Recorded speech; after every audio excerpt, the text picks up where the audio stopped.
What is up, everybody? Welcome back to the channel. I'm Elliott Delp, and today we're going to be talking about the Sightmark Wraith, this little monocular right here on the front of my helmet. But before we do, there are some things I want to talk about.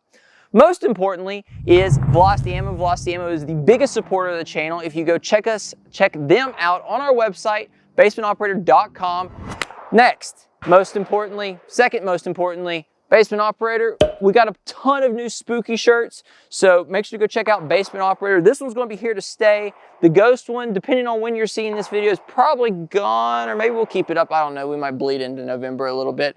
And then last but not least, the people that really made this video possible, Optics Planet. They sent out the Wraith for us to do a video on. We don't have any kind of affiliation with Sightmark. We do have an affiliation with Optics Planet, and they were like, we really would like to see some content on this. And I was like, I'm too poor for nods, so this is a good starting point for me. So that is where we are at in terms of my relationship with Sightmark. So big thank you to Optics Planet for sending this out and letting me make some content on it and review it. The Sightmark Wraith. This is kind of your very budget entry-level monocular. This is probably as cheap as you can go and still be able to see in the dark on your helmet. This thing runs about $600–700, give or take. If you want to pick it up at Optics Planet and use code DELP, you save 7% on that. So keep that in mind if you're actually looking to buy one of these. Link to Optics Planet will also be at basementoperator.com. And what you get for that $700 is this little monocular. All right, so you can see it flipped down here. You know, it's very, kind of looks like a nod, kind of doesn't look like a PVS 14. We've had this thing for a while. We did a lot of testing with it. We shot it a lot. The biggest part of all of it was trying to get it set up correctly. And I'll go into that, but we'll touch on the specs real quick. So this is a 4K night vision monocular. So when you're looking at the video, it's supposed to be in 4K, and then the resolution on the screen that's actually inside the monocular is 1080. The way this night vision works, it's not an actual night vision optic, it is digital night vision. So we have a ton of experience with digital night vision because we use it a lot in terms of like our hog hunting. We are very familiar with like ATN and those types of night vision optics. We've used them a ton for years now, actually. And this is the same sort of night vision. It's digital night vision. So what you do with digital night vision is you pretty much have to have an IR illuminator, whether that be mounted on the nod itself. You hear me call it a nod. It's probably not actually a nod, but mounted on itself, or you can mount it on a firearm. So we have two firearms here that we use. When shooting at night, we have the stinking PSA. This is the cheap PSA. And we have a Sightmark laser on this one. And then we have the Saber here. And this one's set up a little bit differently. This has a SOMO gear. I know everybody and their brother and sister has heard of this little a PEC 15 clone. We were using that a little bit, still testing it out, still shooting it. We haven't had it that long, but we're still working on it. But we were using that as well. So this takes that IR light, you shine it wherever you want to shoot, and you can see it. And we'll obviously throw up footage of us using the monocular at night and testing it out. But back to kind of the specs of it. So like I said, 4K video, it's got a 1080 resolution. It comes with, let's see if I can get it off here without breaking it. Comes with a mounting system.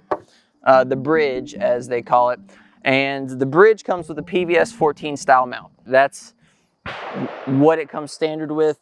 When we got the mount, we bought a PVS 14 Amazon mount, and it was absolute trash. I'm talking the most garbage mount we've ever bought in our whole entire lives. It was flopping all over the place. It was just a wreck. So we got an actual mount. And this thing, big shout out to Optics Planet because they sent this one out. It's a Noros, I can't pronounce anything. I'll pop it up here on screen, but N-O-R-O-T-O-S, however you pronounce that. Night and day difference. I'm telling you, it was completely changed everything about it. But the only downside of it, it had a dovetail attachment instead of a PVS 14 attachment.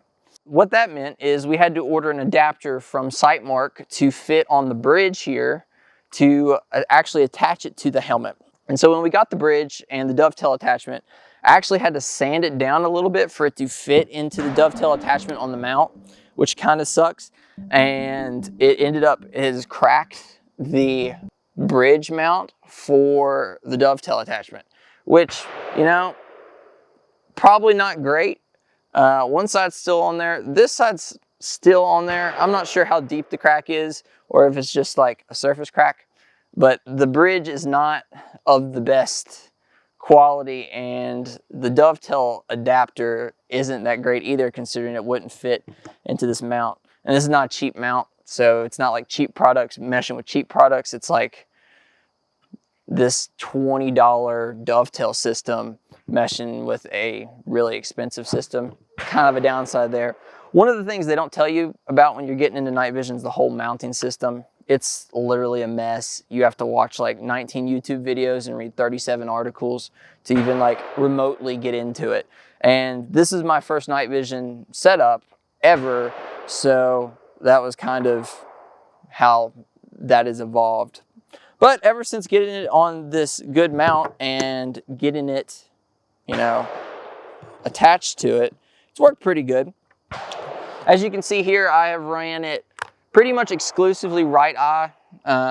So that's my shooting eye. It's my main, you know, source. When I was running these different setups, these both have red dots. One of them has an EOTech and one of them has a primary arms. Both are night vision compatible. I had some problems shooting from the optic. So one of the things that happens is when you try to aim with this, it kind of shoots the IR light onto it. You have to turn it off, and then you still can't really get a good picture. I was having an awful time with it. So I just went to strictly using the laser systems on the firearms as my primary source of aiming. Like I said, I was very much still a novice at the whole night vision thing, so maybe it's something I just needed to get used to and try to get better at. But I found that trying to aim with this thing and use the optics very difficult. With that being said, you know, once you were able to see and everything, I was able to shoot pretty fine with the laser. It had really good range. The IR throw on this is really good. You can see, you know, fairly good distance. It pretty much as far as your IR can throw. So if you have like an additional IR, you can get some real good range on it. I would say this one's good about 50 to 100 meters, give or take, to really be able to see. So take that for what you will. This one does have an optical zoom on it, so if you want to and you have it locked in on your helmet, you can zoom in 8 magnification, so it goes 1 to 8. I've never found zooming on a digital night vision optic to ever be a good thing ever. With scopes, even with this thing, you're zooming in on a picture. So imagine taking your phone, right, and you take a picture and then you zoom in, but it's at night and it's blurry.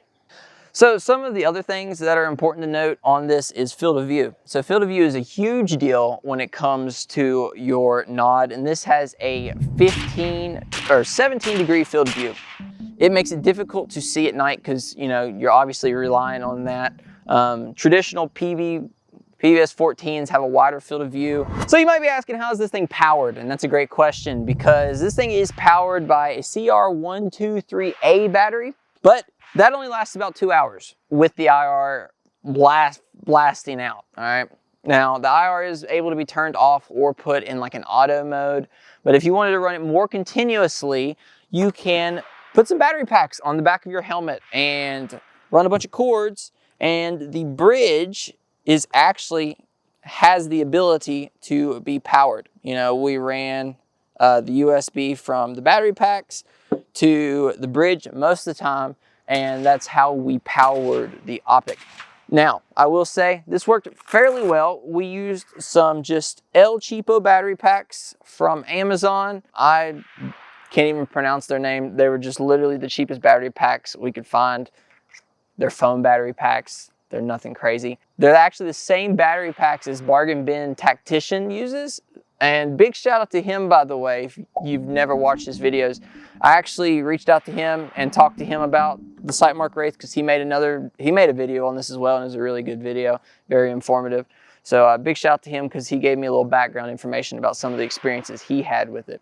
But essentially, powering system, battery pack, and USB-C to the bridge, or you can run just batteries, CR123As, whichever one you prefer to run. Another thing about the bridge and the mounting system, we had some issues when we were testing it. The screw backed out, and so we had to go and jerry rig it. So we just went to our local hardware store, bought some screws that fit in to the Sightmark up top, and screwed it in and spray painted them so that they wouldn't be shiny. That was just another issue we had with the mounting system itself. So that's pretty much my whole experience, or the Sightmark Wraith plus all of my experience with it. Now, with all that being said, this is a $600 or $700 night vision setup.